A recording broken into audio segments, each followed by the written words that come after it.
নমস্কার বন্ধুরা, কেমন আছো তোমরা সকলে? রিয়াজ ওয়ার্ল্ডের আরেকটা নতুন ভিডিওতে তোমাদের সবাইকে আরও একবার অনেক অনেক অভিনন্দন।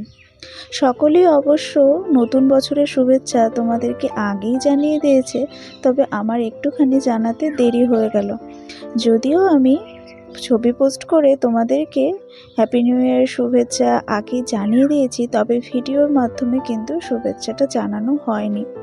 কি বলতো, ভিডিও করেই রেখেছিলাম, কিন্তু এডিট করতে করতে আর তারপর তোমাদের কাছে আপলোড করতে করতে অনেকটাই কিন্তু আমার দেরি হয়ে গেল।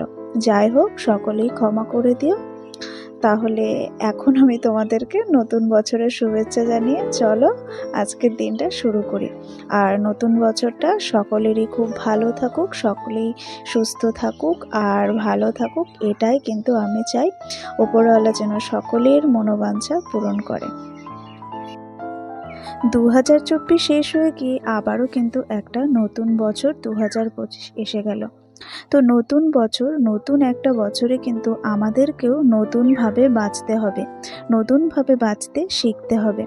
আর কি করলে আমরা আরও বেশি করে সুস্থ সবল থাকব, আর তার সাথে সাথে কিন্তু অর্থ সঞ্চয়ও আমাদেরকেই করতে হবে। কারণ কি বলো তো, শরীর আর মন দুটোই যদি সুস্থ থাকে তবেই কিন্তু আমরা ভালো থাকতে পারবো। আর শরীর কখন সুস্থ থাকবে? যখন আমরা যোগব্যায়াম করব ঠিকমতো।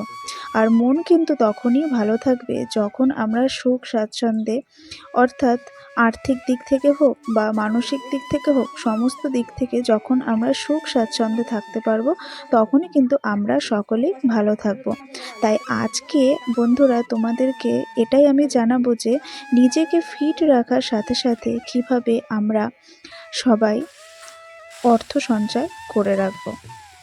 দেখো, সকলেই কিন্তু আমরা কম বেশি অর্থ উপার্জন করি, কিন্তু অর্থ উপার্জন করার সাথে সাথে আমাদেরকে একটা জিনিস মাথায় রাখতে হবে যে বেহিসাবিভাবে কিন্তু খরচ করলে চলবে না। যার যতটুকু আয় তাকে কিন্তু ঠিক তেমনভাবেই সঞ্চয় করতে হবে। আজকে নিউ ইয়ার উপলক্ষে আমাদের বাড়িতে কিন্তু অনেক কিছুই রান্না হচ্ছে। তো সেই কারণে আমি দেখো এই চিংড়ি মাছগুলো এখন খোসা ছাড়িয়ে নিয়েছি, আর খোসা ছাড়ানোর আগে চিংড়ি মাছগুলো কিন্তু ভালো করে ধুয়ে নিয়েছিলাম। আজকে রান্না হচ্ছে এই চিংড়ি মাছ, তারপর কিন্তু চিকেন আছে, তারপর আরও অনেক কিছু রয়েছে। চলো তোমরা সব কিছুই জানতে পারবে। আর সারা বছর যতই খাওয়া দাওয়া মেনটেন করে চলি না কেন, কিছু কিছু দিন আছে, যেমন ধরো আজকের দিনটা, তো এরকম দিনগুলোতে কিন্তু খাওয়া দাওয়ার একটুখানি অনিয়ম বেনিয়ম হয়ে যায়। অনিয়ম বেনিয়ম বলতে আমি বোঝাচ্ছি যে বেশি পরিমাণে হয়তো তেল মশলা জাতীয় খাবার বা একটু বেশি পরিমাণে খাবার কিন্তু খাওয়া হয়ে যায়। তো দু একটা দিন এরকম হলে তাতে কিন্তু কোনো রকম সমস্যা নেই। তবে যদি আমরা চাই, আমরা কিন্তু এর মধ্যে থেকেও যতটুকু পরিমাণে খাওয়া উচিত ততটুকুই কিন্তু খেয়ে নিজেকে ফিট রাখতে পারি। আর এখনও পর্যন্ত যেসব দিদিরা বা বোনেরা ভাবছো যে ওয়েট লস করবে, কিন্তু এখনও অবধি সেরকমভাবেই করে উঠতে পারোনি, তো আজকে নতুন বছরে তোমরা সকলেই প্রতিজ্ঞা নাও যে এই বছরটা কিন্তু তোমরা কাজে লাগাবে। অর্থাৎ তোমরা যেটা চাইছো, মন থেকে চাও, তাহলে দেখবে সেটা কিন্তু নিশ্চয়ই হবে। যেই জিনিসগুলো তোমাদেরকে মেনে চলতে হবে, বিশেষ করে খাবার দাবারের ক্ষেত্রে, তো বেশি পরিমাণে কিন্তু তেল মশলা জাতীয় খাবার খাওয়া যাবে না, তেলে ভাজা জাতীয় জিনিসগুলো কিন্তু অ্যাভয়েড করতে হবে। হ্যাঁ, যদি আমরা তেলে ভাজা কোনো জিনিস খাই তবে সেটা কিন্তু বাড়িতেই করে খাবো, দোকানের খাবার কিন্তু একদমই খাবো না। আর বাড়িতেও যদি তেলে ভাজা জিনিস খাই তাহলে সেটা কিন্তু খুব সামান্য তেলে, অল্প পরিমাণে তেলে সেটা খেতে হবে। এর ফলে যে শুধুমাত্র আমাদের শরীরটা সুস্থ থাকবে তা কিন্তু না, অতিরিক্ত কিন্তু তেলের ব্যবহার, অর্থাৎ অতিরিক্ত তেল ব্যবহার করলে কি হবে, তেলটা বেশি পরিমাণে খরচ হবে, আর তার ফলে কিন্তু সেটা বেশি করে কিনতেও হবে। আর কিন্তু যদি আমরা কম তেলেই রান্নাবান্না করে খেতে পারি না, তাহলে তেলটাও কম লাগবে, আর মাসের শেষে গিয়ে দেখবে যে বেশি পরিমাণে তেলটা যেহেতু কিনতে হচ্ছে না, সেই টাকাটাও কিন্তু সাশ্রয় হয়ে যাচ্ছে। তারপর আরেকটা জিনিসে আমি চলে আসি যে সবজি বেশি পরিমাণে খেতে হবে। এখন বাজারে তো সবজির দাম অনেকই, কিন্তু আমাদের যাদের বাড়িতে উঠোন আছে, অর্থাৎ মাটিতে গাছপালা লাগানোর জায়গা আছে, তো তারা তো আমরা সেখানেই কম বেশি সবজি চাষ করে নিতে পারি। আবার ধরো যাদের বাড়িতে উঠোন নেই বা সেরকম মাটি নেই, জায়গা নেই শাকসবজি লাগানোর মতো, তারা কিন্তু ছাদের উপরেও বড় বড় টবে তো সেরকম জায়গা করে নিয়ে কিন্তু সবজি চাষ করা যেতে পারে। না বেশি পরিমাণে কিন্তু আমি করতে বলছি না, যতটুকু মানে নিজেদের খাওয়ার জন্য যতটুকু প্রয়োজন ততটুকু যদি আমরা নিজেদের জন্য নিজেরা করে নিতে পারি না, তাহলে কিন্তু অনেকটা সাশ্রয় হবে। আর নিজেরা বাড়িতে চাষ করলে কি হয়, যে সমস্ত আনাজের খোসা আমাদের বেঁচে যায়, তো সেই সমস্ত জিনিসগুলো কিন্তু ওই সব সবজি গাছের গোড়ায় দিলে সেখান থেকে কিন্তু ওরা উপযুক্ত পরিমাণে সার পেয়ে যাবে। আর বাইরে থেকে কিন্তু কোনো রকম রাসায়নিক সার, কীটনাশক এ সমস্ত কিছু কিন্তু দিতে হবে না। এতে কিন্তু ওই সবজিটা অনেকটাই ভালো হবে, অর্থাৎ তাতে যেহেতু কোনো কীটনাশক বা রাসায়নিক সার দেওয়া হচ্ছে না, সেটার কিন্তু গুণগত মানটাও অনেকটাই ভালো হবে, যেটা খেলে আমরা অনেক বেশি সুস্থ থাকবো। নইলে আমরা বাজারজাত যেসব জিনিস খাই ওই জিনিসগুলো বেশিরভাগই কিন্তু সার দেওয়া থাকে, আর সেগুলো খেয়ে আমাদের ভালোর থেকে বেশি ক্ষতিই কিন্তু হয়। তাই যদি আমরা নিজেরাই বাড়িতে নিজেদের খাওয়ার মতো সামান্য শাকসবজি চাষ করে নিতে পারি, তাহলে আমরা সুস্থ তো থাকবোই, তার সাথে কিন্তু সেই সবজি কেনার এক্সট্রা খরচটাও বেঁচে যাবে, তাতে টাকার সাশ্রয় হবে, এবং সেই সমস্ত বাজারজাত সবজি খাওয়ার ফলে যে সমস্ত রোগব্যাধিগুলো আমাদের শরীরে হচ্ছিল সেগুলোও কিন্তু আর হবে না। আর তার জন্য কিন্তু ডাক্তারের কাছে গিয়েও এক্সট্রা ফিস দিতে হবে না, আর ওষুধ কেনার খরচাটাও কিন্তু থাকবে না। আর বেশি পরিমাণে শাকসবজি খাওয়া তো শরীরের জন্য ভীষণই ভালো।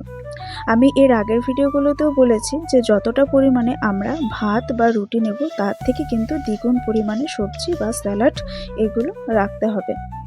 এতে কিন্তু আমাদের দেহে যেহেতু কার্বোহাইড্রেটটা জমতে পারছে না, তাই কিন্তু অতিরিক্ত ফ্যাটও হবে না, আর শরীর থাকবে একদম ফিট। এবার চলে আসি আমরা ভাত না রুটি খাবো সেই প্রসঙ্গে, অর্থাৎ যেটা আমাদের জন্য ভালো হবে আমরা কিন্তু সেটাই খাবো। এক্ষেত্রে একটা কথা বলি, যদি আমরা ভাত খাই তাহলেও কিন্তু বেশি পরিমাণে খাবো না। আমাদের হাতের এক মুঠো ভাত নিতে হবে, আর তার সাথে ওই যে বললাম বেশি পরিমাণে সবজি। তবে 3 বেলা ভাত না খেয়ে আমরা যদি এক বেলা ভাত খাই আর অন্য 2 বেলা রুটি খাই, তাতে কিন্তু আমাদের শরীরটা বেশি সুস্থ থাকবে। অর্থাৎ ভাত খেলে কিন্তু শরীরটা একটু ভারী হয়ে যায়, এটা মানতেই হবে। আর সেখানে যদি আমরা রুটিটা খাই, রুটিতে কিন্তু ফাইবার থাকে, আর তাতে আমাদের হজমটাও ভালো হবে, আর তাতে শরীরটা ভারীও হবে না, আর শরীর কিন্তু সুস্থ থাকবে, আর এক্সট্রা ফ্যাটও শরীরে জমবে না।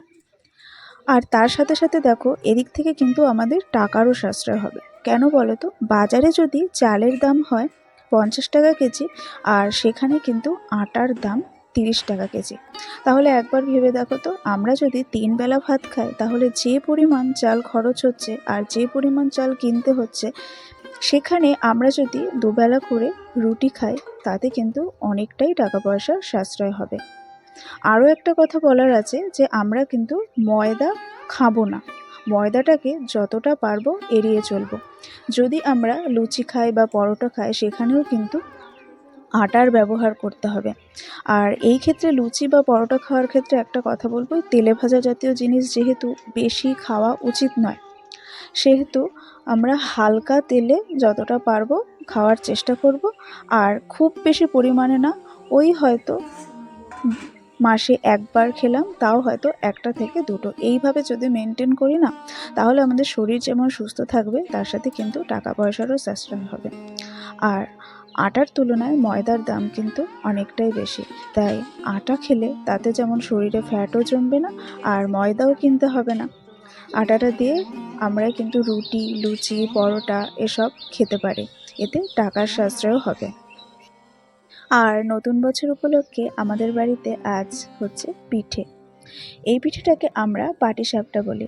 তোমরা অন্যরা কে কী বলো তা কিন্তু আমাকে কমেন্ট করে অবশ্যই জানিও।